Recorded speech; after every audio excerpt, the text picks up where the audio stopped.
Hello there, it's Diana. Thanks for watching my channel, Pack Mom. I am talking today about being a squirrel or getting distracted or getting pulled in a bunch of different directions. If you're the type of person where you really have a great idea that you want to move forward with, but you're not really sure how to get your goals all lined up so that things start moving in a forward direction, this is the video for you. So, one of the things that you definitely do not want to do when you're trying to work on your goals is lose your focus. And it's so hard because there's social media, there's so much good information out there now that's readily available. There's books, there's self-help. Everyone seems to want to give you advice on how to do whatever it is you want to do, right? So you can like Google whatever your subject is and like 100 different ways to do that one subject come up. And so it can be kind of like really confusing. And let me tell you what I have learned over the years is that the best person to make those decisions is me. And once you get a handle on that and you really can start trusting yourself, things change for you a lot. So when I was 26, I opened up my first salon. It was a 3,000 square foot salon in Athens, Georgia, which, hey Athens, just this great college town filled with music and all sorts of interesting people and artists and just a super creative, awesome place. So we opened up this first salon and we ended up getting this 3,000 square foot space. It was actually kind of tucked in a corner by the movie theater, but it was super cheap, even though it was bigger than a lot of the other things in the shopping center. We didn't really have much of a budget. We literally borrowed a few $1,000s from my family's farm and put some of our own money in and like just got it done. We start going, and I mean, we went from 2 stylists the first day it was open, myself and another girl, and by the end of 6 months, we had 18 stylists. It just blew up. So I'm 26 years old. I've never even managed so much as a McDonald's. I don't know anything about managing people or personalities. I'm kind of a nice person, I think. I ended up getting run over. I had this like one really bitchy girl who worked there that was like, nothing was ever good enough and just a constant complainer, and I put so much focus on that girl.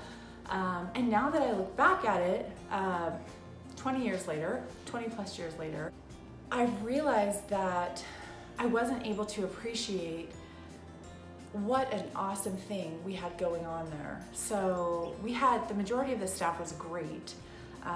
We had a great clientele of people that wanted to come in. It was a big hidden town. And although it didn't have like marble floors and pillars, it was perfect for this little college town. It had a big like rustic warehouse feel. We couldn't really afford to build walls, so we took copper tubing from Home Depot and stretched all over and made like these like gypsy flowy curtains for walls to section things off. And we were selling cool things. I remember there was this guy who would come in and make these like, he would go like down the railroad tracks and bring in all this greenery, this Georgia greenery, and make these awesome wreaths. And it was just this awesome feel. It was very homespun. We didn't have a lot of money to spend to get it off the ground. But when I look back now, it was such a neat situation because I was making enough money to support my new family. It was coming from my heart. I loved every minute of it. And I was able to train other younger stylists who were just getting into the industry. It was a training ground in a positive environment. So now that I look back on it with 20 plus years experience, I have so much pride in it as my first salon. But at the time, I remember I used to get this like really shitty little industry magazine, and it would come once a month, and it was basically based on spa stuff, and it would have all these pictures of these glamorous salons in Atlanta or California or whatever, and it would always just make me feel kind of like less than or not good enough. And it took me about 6 months, and I'm like, you know what? I'm never gonna measure up to these places. My salon doesn't look anything like those. It was much more artistic. We had different artists on the walls and stuff like that.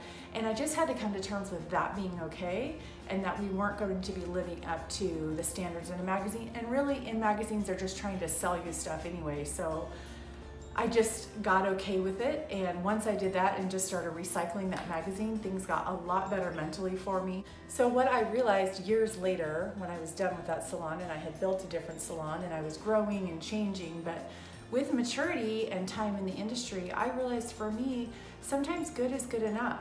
You know, I was making a good living. I was happy with what I was doing. I liked the place that I was working at, so that could have been just good enough, rather than like always being spun up about doing something bigger and better. In short, I think it's great to look to others, but I think it's really important to remember that if in the position where you're starting a salon or you're any kind of business really, if you're in the position where you're getting ready to start that, you probably have some working knowledge of that industry. So consult a few experts that you trust, but don't let everything pull you in every direction, because if you're trying to get to a goal, you have to focus.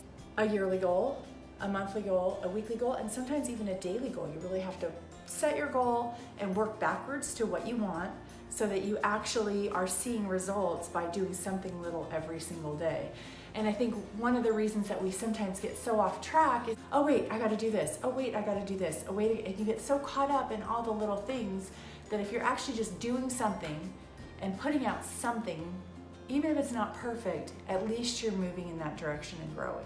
So as you guys know, I've been playing around with YouTube videos, and basically for me, it started out as kind of like a scrapbook, like a great way to edit videos and then save those on YouTube so that I would have them for all time, especially since I have 5 kids and just all this crazy stuff going on. It's kind of hard to remember year to year. There's so many changes, and everybody, I mean, we've got everything from beginning swimming lessons. My son is driving and he's been at his job for 2 years, so he'll be graduating next year, and I felt like it was really exciting to kind of like document all of it. Well, now I've kind of taken it a step further to see like, what could I do with YouTube? I feel like I do have a lot to say. It's a great creative outlet for me.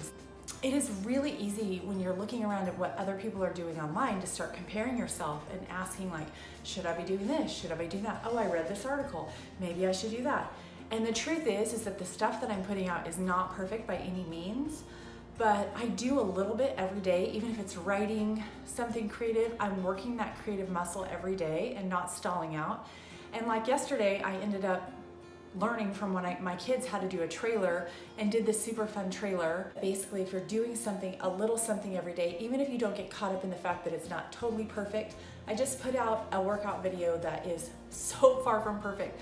I went back and looked at it and I forgot to equalize all the audio, and the audio is crazy. Like, it starts out normal and then it's like super loud and squeaky, and it's a mess, but whatever. I mean, I'm just starting out and I'm just learning. So I think that it's a great lesson for me. Don't get caught up in it not being perfect. If people don't like it, they can just scroll past it, but just keep working that creative muscle and see where this path leads me. And I think honestly, one of the best places it's leading me right now is such a connection with my teen kids. My teen kids are so into this and excited about it that it has made me really relevant and given me something that I'm really connected to them with. So anyway, I just wanted to use that as an example of the fact that we're not done even when we're in our late 40s, and we still have a lot to learn and grow, and we have a lot to contribute. So if you're the type of person that gets distracted really easily, never seem to be able to reach that goal that you want to get to, my best suggestion would be just set the goal and work backwards. Decide what you want to do, make your lists and work backward, and then systematically go through your goal with a compressed time frame. Don't say, okay, I want to get my degree and wait 12 years to do it. Like, really set some time limits on yourself. And so if you like this video and you'd like to see more things like this, definitely hit subscribe. It's the little red button below. That would be so helpful, and give it a thumbs up if you could. And you'll be the first to know when I make new videos. You'll get a little email that'll tell you that there's a new video in your inbox, and I'd love to have you as a subscriber. It's completely free, and I hope you have a great day.